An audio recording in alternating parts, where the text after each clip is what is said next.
사랑하는 성도 여러분, 예수 그리스도는 이스라엘의 목자로 오신 거예요. 이스라엘의 목자로 오신 예수 그리스도는 양들을 오른편에 두십니다. 그래서 오늘은 왜 우리가 오른편에 있는 양인가, 여기에 대해서 하나님의 말씀을 잘 들으시고 내가 주님의 오른편에 있는 양이심을 확증받기를 주의 이름으로 축원합니다. 자, 제목 따습니다. 우리는 주님의 오른편에 있는 양입니다. 주님의 오른편에 있는 양이라는 겁니다. 우리가 잘 들어야 돼요. 잘 들어야 돼요. 마태복음 25장 31절로 33절 말씀까지를 보면요, 재림하시는 주님께서 자기 영광으로 모든 천사들과 함께 오신다고 이제 말씀하는 거예요. 그때 자기 영광의 보좌에 앉으리니 모든 민족을 그 앞에 모으고 각각 분별하기를 목자가 양과 염소를 분별하는 것 같이 하여, 언제 주님께서 재림하셨을 때 사람들을 다 불러 모아놓고 목자가 양과 염소를 분별하는 것처럼 한다는 거예요. 양은 그 오른편에, 염소는 왼편에 두리라.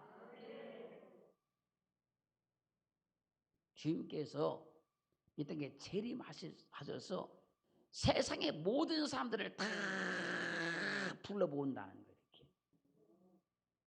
그렇게 해놓으시고 목자가 양을 분별하는 것처럼 예수 믿은 사람 안 믿은 사람 다 분별해야 된다는 거예요. 다 분별해가지고 그렇다고 예수를 믿은 사람은 목자가 양을 오른편에 두는 것처럼 주님의 오른편에 둔다는 거예요. 그러므로 우리는 주님을 믿음으로 하나님의 기르신 양이었잖아요. 할렐루야. 그저 재림하신 주님께서 우리를 주님의 오른편에 두시는 거예요. 그러면 어떤 원리에 의해서, 어떤 원리, 이건 답이고, 어떤 영적인 원리에 의해서 양들을 오른편에 두는지 지금 잘 들으셔야 돼요. 창세기 35장 16절로 24절 말씀까지를 보면요, 야곱이 두 때의 복을 받았어요. 받아가지고 이제 고향으로 돌아와요. 고향으로 복을 받아가지고 그때 베델에서 발행해가지고 에브랏까지 이르렀어요. 에브랏까지 이르렀어요. 또 거기서 얼마 더 힘들고 어려운 길을 막 걸어가요. 그때 야곱의 아내 나엘이 임산했어요. 아이를 가졌어요. 그때 그 임산해가지고 심히 괴로워하는 거예요. 왜? 계속 길을 걸어가는데 산악길을 막 걸어가니까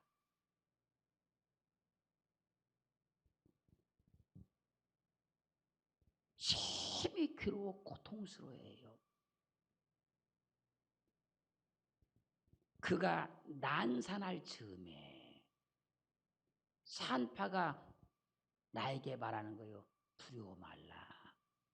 지금 그대가 또 등남하느니라. 아들을 낳느니라. 먼저 낳았던 아들이 누구죠?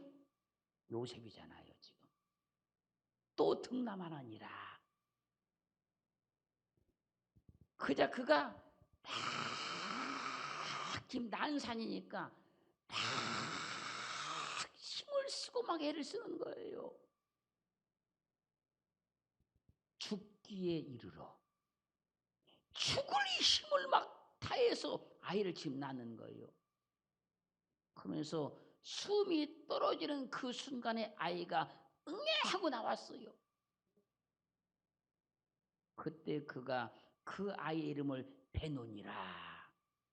베논이라. 그리고 딱 숨이 떨어져 버려요. 그 베논이를 야곱이 베냐민이라고 이름을 바꿔요. 라헬이 죽으면서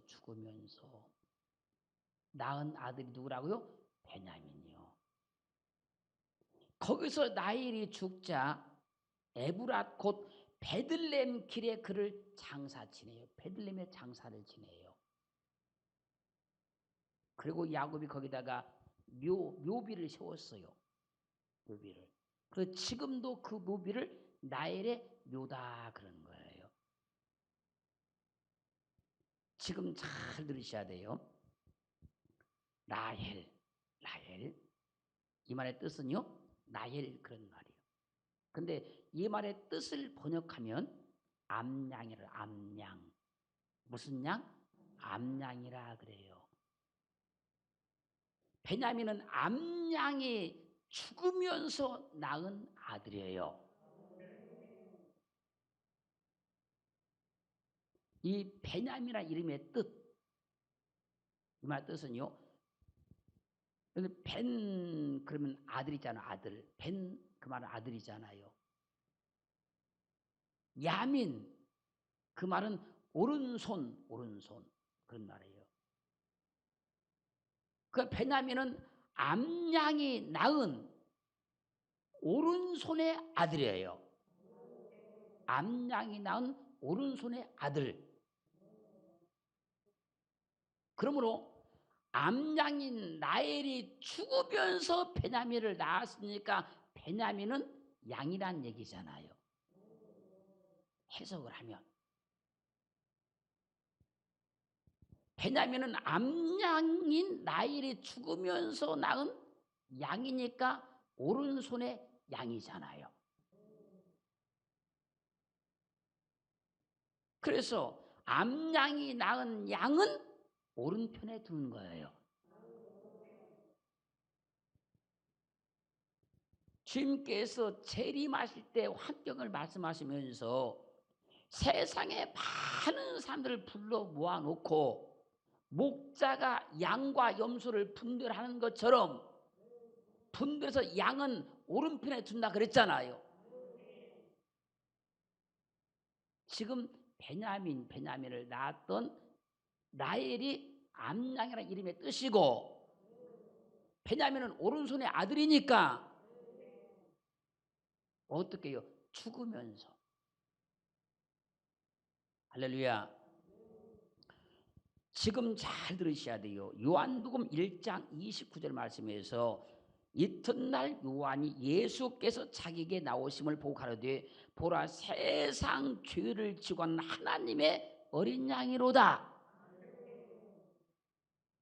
예수 그리스도께서 초림으로 오셨을 때 세례 요한이 그 예수를 보고 하나님의 어린 양이로다. 요한복음 1장 36절 말씀에서도 예수의 다니심을 보고 말하되 보라 하나님의 어린 양이로다.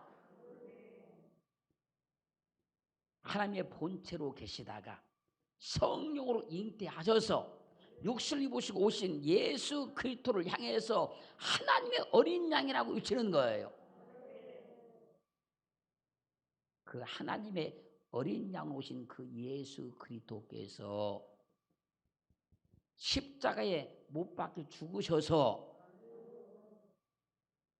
우리 죄를 다 멸해버리시고 하늘로 승천하셔서 하늘 보좌에 계십니다. 그분을 이제 성경이 증명을 해요. 계시록 2장 17절 말씀에서 이는 보좌 가운데 계신 어린 양이 저희의 목자가 되사 생명수 샘으로 인도하시고 주님 하나님께서 저희 눈에서 모든 눈물을 씻어 주실 것이미로라. 그분이 하늘로 승천하셨는데 보호자 가운데 그분이 계시는데 할렐루야. 그분이 어린 양으로서 저희의 목자가 되신다는 거예요. 그리고 성경은 계속 요한계시록에서 계속 그 예수 그리스도를 하나님의 어린 양이라고 계속 증거를 하십니다. 자, 그러면 지금 잘 들으셔야 돼요. 하나님의 본체로 계시다가 성령으로 잉태하셔서 육신을 입으시고 이 땅에 오신 주님이 하나님의 어린 양으로서 십자가에 못 박혀 죽으시는 거잖아요. 양이 죽는 거잖아요. 죽으셔서 우리를 영원한 멸망의 죄에서 건져내시고 하늘로 승천하셨으니 사도 요한이 계속 증가하기를 주님을 하나님의 어린 양이다, 하나님의 어린 양이라고 외치고 있는 거예요. 그러므로 암양인 라헬이 죽으면서 오른손의 아들인 베냐민을 낳은 것처럼 하나님의 어린 양 오신 예수 그리스도께서 십자가에 못 박혀 죽으심으로 우리를 거듭나게 하셨기 때문에 우리를 주님의 오른편에 있는 양이라고 말씀하고 있는 거예요. 그래서 주님은 우리를 주님의 오른편에 두시는 거예요.